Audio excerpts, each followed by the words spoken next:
Once again, cricket teaches us lessons that will last a lifetime. Never be in a hurry to predict a score. Dinesh Karthik, Harsha Bhogle and myself predicted what? 300 plus? 301, 305? 330, 301 and 304. How wrong were we? But listen, the pitch decided to change character Much like people do in life. and didn't allow us to change our score.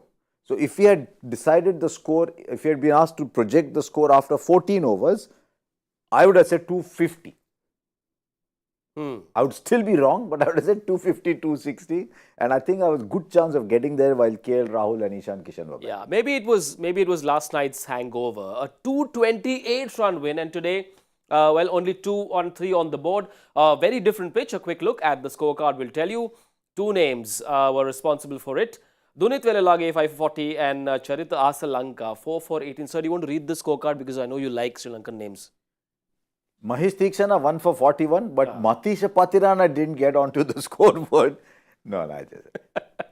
Rohit Sharma 53 past the 10,000 run mark. KL Rahul played a very impressive innings. 2-1-3. Given what we've seen off the pitch, defendable? Very much defendable. If India's spinners can bowl well, India are in with a superb chance of this game. There is enough assistance on this pitch for the spinners to get it right, and even if they get it wrong, the chance of being hit for boundaries is very less. So as I said, the key bowler Jadeja, and for me Akshar Patel has a major role to play. The confidence of Kuldeep will come through. These two finger spinners hold the reins for this match. Despite the rain stoppage, momentum still with Sri Lanka, psychologically looking at the score. That's what they've got to believe. Yeah. They've got to be sitting in their change room thinking 2-1-3. Yes, with our batting, we should go and get 2-1-3. Yeah. India will be sitting there and they'll be saying, who knows, those 16 runs can make a huge difference. And those, no, 26. 26. 26. Those 26 runs can make a huge difference to this game. You come down to 50 runs left to win and suddenly you think it could have been 24. And now 24 has become 50. Yes, the spinners are the key. But if Bumrah and Siraj can give you two up front, it will set the cat among the pigeons.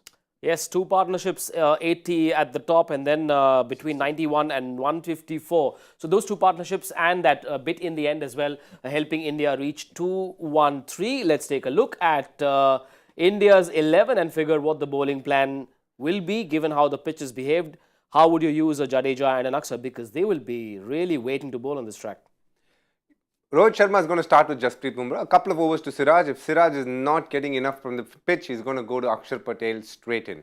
And that gives him the wicket-taking opportunity against Karunaratne and Pathum Nisanka. So for me, India's bowling is pretty much an open book. I mean, you know, you have the 5 bowlers with Hardik Pandya being the 6th option. How much are you going to use him? Are you going to use the spinners a lot more through the middle, which is what ideally should happen, and they bowl well, they will pick up the odd wicket. India's fielding will be very, very key. They're going to get a few close-in catches. If they can convert 1 or 2 of those, then India have a superb chance of going forward through this Just game. a little bit more on Sri Lanka's bowling. What is Hasaranga thinking looking at this performance from Sri Lanka? Hasaranga is thinking as soon as I come back, I own my place in the side. Hasaranga has done so well over all these years. What Hasaranga need not worry about what he is thinking. The selectors are thinking we've got ourselves a very good option as well. So if Theekshana is injured, for example, I've got Velelage. He's a proper spinner who bats. He's capable of batting at 8. So on a day, if Sri Lanka suddenly see the surface and say, we need 3 spinners. I know we've got Asalanka, I know we've got Dhananjay, but I think we could play with 3 spinners. Then they've given themselves that option. Because both Hasaranga and Velelage perfectly capable of batting 7, 8, 9 in that area. So Hasaranga need not worry because he's done far too well. But Sri Lanka will be overjoyed with what Velelage has done. The concept of first choice players can be a very fickle phenomenon as we've discovered with India, the middle order between the 3 options. We've all changed our opinions as well in the last couple of weeks. How would you look at it if you were a selector? Would you say, young man in form, I'll back him even when Hasaranga comes back? If the conditions are going to be similar, then they would probably have to go between Velelage and Dhananjay De Silva. In an ideal world, actually, if you see the Sri Lankan team, Dasun Shanaka is the one who doesn't find a place in the 11. But because he's the captain, he's got to be playing. So it will be a choice between Dhananjay De Silva and Velelage on current form, on current ODI form. Remember, against Pakistan, the same Dhananjay De Silva got 100 when nobody else got runs. So as a captain, you remind yourself that we have a special player in Dhananjay as well. So there's a great chance that they would start with Dhananjaya De Silva and leave out a Velalage. But what Velalage has done is shown that he is a diamond in the rough. They have picked him up and they have polished him, and he is ready for some big things in the near future for Sri Lanka. He's a really good bowler. On days when they can play 3 spinners, by all means it will be Dhanan, Theekshana, Velalage and Hasaranga. So look at what he says. You've got Dhananjaya De Silva batting at 6. That gives you a pretty decent top 6, by the way.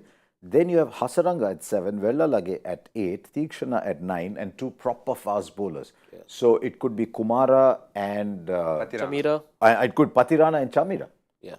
And with Theekshana bowling the new ball, it allows you to bowl Patirana where you want. Shanaka wins you some games. He's a very pleasant person, by the way. So sometimes if you're a very pleasant person, you struggle to be critical of somebody, which shouldn't be the case. Yeah. But he wins you games from time to time, so he has to bowl more. Plan for Kuldeep and Jadeja. Should they be looking at maybe bowl a couple of overs of Kuldeep in the first 10, given that he's on a high right now? If Kuldeep is bowling in the first 10, India have some bad news to deal with. He is not a bowler who bowls in the power play. It has to be Akshar Patel. Even if Jadeja bowls, it's not a great sign unless he's just bowling one, wherein they bowled 4 of Bumrah and said, okay, let's go on to Jadeja.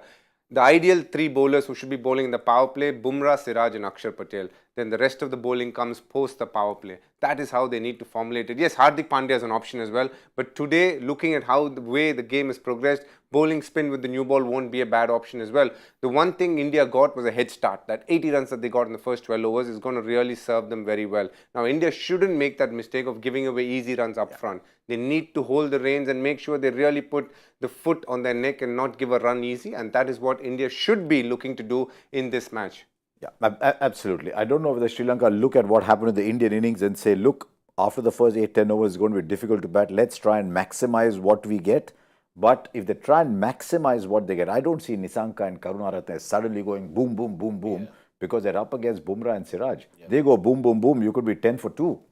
And the last thing you want to be chasing 2-1-3 is 10 for 2. So my gut feel is, while they look for options, they won't be ultra aggressive because the first option is to try and get to 2-1-3. But Bumrah to Karunaratne is, in my view, a very important battle because your next left-arm batter comes, I mean, they might push him up, but only comes in at 5. So if you can get the left-arm opener out quickly, it opens up a lot of possibilities. A lot more from around the wicket from Bumrah? Bumrah around the wicket to a left-hander bowls a very tough angle for a batter to face because the ball comes in and leaves you. That's harder. From over the wicket, straight away the angle keeps going out. So as a batter, you tend to keep it close and you don't follow the ball. But when you get around the wicket, because you don't know if it's going to swing or it's going to come to hit your stumps, you always tend to play at it. And that's what Imam did yesterday. And that could very well happen if there is a bit of swing.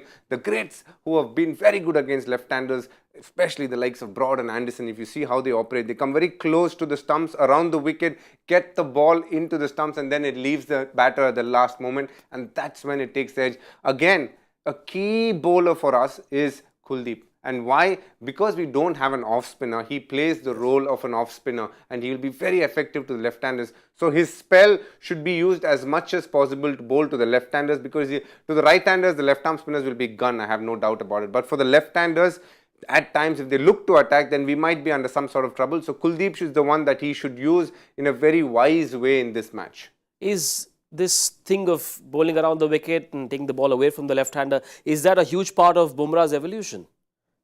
It's been happening for a while. The first time I saw an Indian bowler do it was someone doing it in the Hindi studio downstairs. Was when Zahir Khan and RP Singh started doing it. Would have been on the tour that you were opening the batting. England, 2007, 7-8 when DK and Wasim Jafar were opening the batting for India. When the left-handers were going around the wicket and moving it away.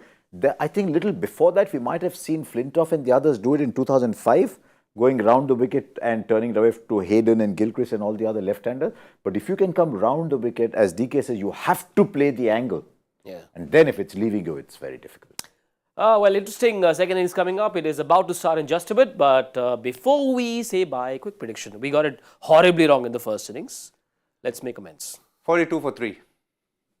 At the 10 over mark? 10 over mark. 42 for 3. I'm going 38 for 2. Okay, I'm going to say 50 for 5. Low. Ho jai. He was also saying when we get to 230 when Akshar and Siraj were batting. So I'm an optimist, eternal optimist. I've been told believe in things will happen. So we'll see. That's it from all of us for now. We will see you at the 15 over mark. If there is a 15 over, who knows? It might just get wrapped up much. Are you expecting rain? No, all out. In 15 overs? Yeah. Okay, nice to be on this program. So we'll either see you at the 15 over mark on Cricbuzz Combox or back here on Cricbuzz Live. Enjoy the game. Bye for now.